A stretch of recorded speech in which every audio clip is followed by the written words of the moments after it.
Exam के लिए ज़रूरी हर टॉपिक को मैंने आपको बता दिया। एमसीक्यूज़ हो गए, वेरी शॉर्ट क्वेश्चन आंसर हो गए, लॉन्ग क्वेश्चन आंसर हो गए, ठीक ना, ग्राफ हो गया, न्यूमेरिकल क्वेश्चन हो गया, सब कुछ बता चुका है। बस मुझे लगता है कुछ ऐसी चीज़ें भी बताना ज़रूरी है कि आप चैप्टर वाइज रिवाइज करो। तो आज की इस क्लास में मैं आपको बताऊँगा कि स्पेसिफिक चैप्टर में कौन से ऐसे टॉपिक है जिसको हमें सबसे ज़्यादा पढ़ना चाहिए अपने एग्ज़ाम के हिसाब से। तो चैप्टर नंबर 1 समष्टि अर्थशास्त्र का पहला चैप्टर है समष्टि अर्थशास्त्र का परिचय। हालांकि ये एक ऐसा चैप्टर है जिस एग्ज़ाम में इसका वेटेज 4 से 6 मार्क्स का होता है। इससे ज़्यादा का फिलहाल इस चैप्टर से आता नहीं है, छोटा चैप्टर है। बट इस चैप्टर से जो सबसे ज़्यादा एग्ज़ाम में पूछे जाते हैं वो होता है MCQs and very short answer type questions. ठीक है, तो हम बात करेंगे इस चैप्टर में कौन कौन से ऐसे टॉपिक्स हैं जिसको हमें पढ़ना ज़रूरी है। अगर आपने अभी तक उन टॉपिक को नहीं पढ़ना है तो भैया पढ़ लो, क्योंकि आप कितने लॉन्ग क्वेश्चन तैयार कर सकते हो, आप कितने शॉर्ट क्वेश्चन तैयार कर सकते हो, बताओ ज़्यादा से ज़्यादा। कि कुछ दिन पहले एक बच्चे ने मुझे मैसेज किया, सर इंपॉर्टेंट क्वेश्चन बताइए। मैंने इंपॉर्टेंट क्वेश्चन भेज दिए। क्या सर 50 क्वेश्चन इतना पढ़ना होगा? भैया अगर आपको क्वेश्चन नहीं पढ़ना है तो टॉपिक पढ़िए, अगर टॉपिक नहीं पढ़ना है तो क्वेश्चन पढ़िए। आपको भाई पूरा क्वेश्चन पेपर बना के दिया जाना ये तो पॉसिबल नहीं है। हाँ, आपको ये बता सकता है ये टॉपिक इंपॉर्टेंट है, ये क्वेश्चन इंपॉर्टेंट है जिसकी आप तैयारी करें।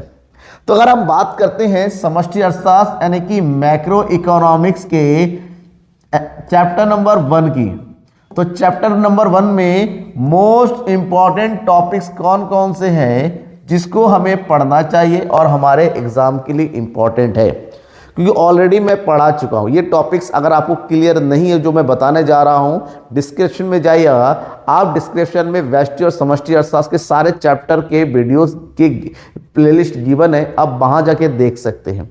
फिलहाल टॉपिक टू टॉपिक बताते हैं कि मैक्रो इकोनॉमिक्स के चैप्टर नंबर 1 जिसका नाम है चैप्टर नंबर 1 का समष्टि अर्थशास्त्र का परिचय। क्या नाम है बेटा? समष्टि अर्थशास्त्र का परिचय।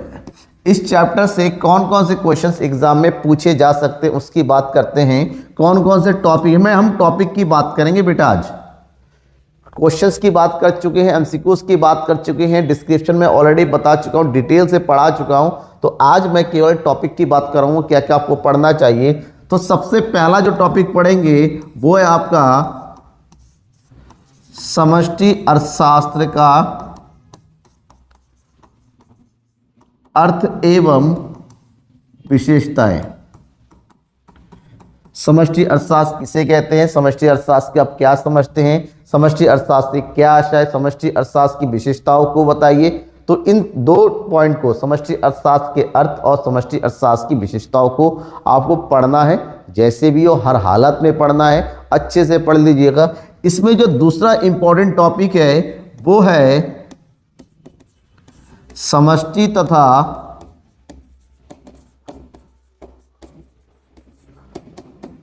व्यष्टि अर्थशास्त्र में अंतर। ये टॉपिक तो आप मोस्ट इंपॉर्टेंट की कैटेगरी में रखिए, इसके आने के चांसेस बहुत ज़्यादा इस चैप्टर से। और ये क्वेश्चन में एग्जाम में आता भी है तो 3 to 4 मार्क्स में, यानी कि शॉर्ट क्वेश्चन आंसर टाइप में आ जाते हैं। तो आपको ये चैप्टर पढ़ना है, सॉरी ये टॉपिक पढ़ना है। समष्टि और व्यष्टि में क्या अंतर है? समष्टि अर्थशास्त्र क्या होता है ना, अर्थव्यवस्था की सामूहिक समस्याओं का अध्ययन करता है, जबकि व्यष्टि अर्थशास्त्र अर्थव्यवस्था के व्यक्तिगत समस्याओं का अध्ययन करता है। ठीक है, ये हो गया टॉपिक। तीसरा टॉपिक इस चैप्टर से जो इंपॉर्टेंट है वो है वस्तु। किसके बारे में? वस्तुएं। जब वस्तु के बारे में पूछा जाएगा तो यहाँ पर सबसे ज़्यादा इंपॉर्टेंट है, आप पढ़िएगा उत्पादक वस्तुएं, उत्पादक वस्तु एवं उपभोक्ता वस्तु के बारे में जरूर पढ़िएगा। और आपको पता होना चाहिए जो उपभोक्ता की वस्तुएं होती है वो 4 प्रकार की होती है। उपभोक्ता वस्तुएं कौन कौन सी होती हैं? एक होता है आपकी ड्यूरेबल गुड्स, ठीक है ना, सेमी ड्यूरेबल गुड्स, यानी कि इसको इंग्लिश में बोलते हैं टिकाऊ वस्तुएं। क्या बोलते हैं इसको बेटा? टिकाऊ वस्तुएं। दूसरा है अर्ध टिकाऊ वस्तुएं। तीसरा है गैर टिकाऊ वस्तुएं। और चौथा है सेवाएं। इन 4 प्रकार की वस्तु की, क्योंकि इसके बीच में अंतर ही पूछा जाता है। अंतर जैसे टिकाऊ और गैर टिकाऊ वस्तु में क्या अंतर है, उत्पादक और उपभोक्ता वस्तु की में क्या है। इसी बीच में अगर शॉर्ट क्वेश्चन तैयार करता है तो आपको पढ़ना है यहाँ पर अंतिम वस्तु के बारे में, अंतिम वस्तु एवं मध्यवर्ती वस्तु के बारे में। ठीक है, ये टॉपिक है 3। चौथा जो टॉपिक है जब जो आपको पढ़ना है इस चैप्टर से, वो कौन सा टॉपिक है बेटा? चौथा टॉपिक जो पढ़ना है वो है आपका प्रवाह एवं स्टॉक के बारे में। इस टॉपिक से रिलेटेड 2 चीजें हैं जो आपको पढ़ना है। एक था इन दोनों का अर्थ, क्या चीज पढ़ना है? इन दोनों का अर्थ। और दूसरा होता है स्टॉक और प्रवाह में क्या अंतर है। इन दोनों में अंतर बहुत ज़्यादा पूछा जाता है बेसिकली क्वेश्चन में, शॉर्ट 3 नंबर में, 2 नंबर में अक्सर पूछे जाते हैं, तो जरूर पढ़िएगा आप।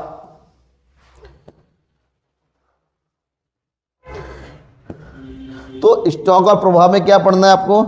इन दोनों का अर्थ पढ़ना है और इन दोनों के बीच में क्या पढ़ना है आपको? अंतर के बारे में पढ़ना है। अगर आपको लगता है कोई डाउट है, प्रवाह क्या है बता दूं मैं थोड़ा, कि समय अवधि के अंतर्गत चरों की मात्रा, एक समय अवधि के अंतर्गत जो चरों की मात्रा होती है उसको प्रवाह बोलते हैं, और एक निश्चित समय पर चर की मात्रा को हम स्टॉक बोलते हैं। प्रवाह गतिशील होता है और स्टॉक स्थैतिक होता है, मतलब स्थिर होता है। अब जो 5वां टॉपिक है वो आपको पढ़ना है, वो है आय का चक्रीय प्रवाह। आय का चक्रीय प्रवाह। अगर ये एक टॉपिक ये है जिसके बारे में बताया था जरूर पढ़ना है, और एक टॉपिक ये है जिसके बारे में आप 100% अच्छे से पढ़ के जाएगा। इस चैप्टर से ये 2 टॉपिक है जिससे रिलेटेड क्वेश्चन सबसे ज़्यादा बनते हैं। और इससे एक छोटा सा पॉइंट है जो आपको पढ़ना है, थोड़ा सा पढ़ लीजिएगा, दैट इज